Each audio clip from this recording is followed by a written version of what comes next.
माजी अध्यक्ष रुपाली चाकणकरांची बदनामी केल्याप्रकरणी 19 जणांवर गुन्हा दाखल. चाकणकरांकडून शिवाजीनगर पोलीस ठाण्यात तक्रारीनंतर गुन्ह्याची नोंद. रुपाली ठोंबरे, सुषमा अंधारे, दीपाली सय्यद यांचाही समावेश.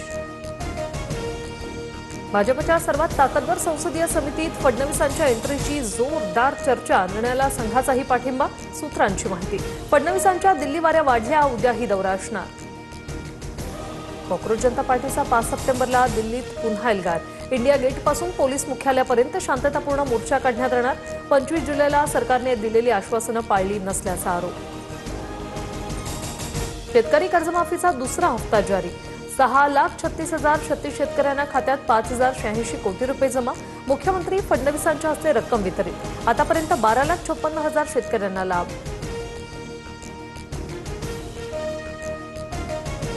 सुट्ट्या तेलावरील कारवाई योग्य, क्वालिटी महत्वाची, पारंपरिक व्यवसायही महत्वाचे. तेलाच्या व्यापाऱ्यांवर अन्याय होऊ देणार नाही यासाठी मार्ग काढू. एफडीएला एसओपी तयार करण्यास सांगू. मुख्यमंत्री फडणवीसांचं आश्वासन.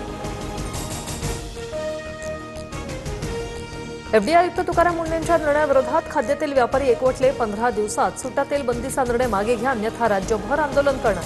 तेल विक्रेत्यांचा अल्टिमेटम. व्यापाऱ्यांना केवळ 15 दिवसांचा साठा ठेवण्याची परवानगी. साखरेची साठेबाजी रोखण्यासाठी सरकारचा निर्णय. मागणी वाढल्यास साखर दिवाळीपर्यंत 100 पार होण्याची शक्यता. सरकारकडून साखर आयातीचा निर्णय.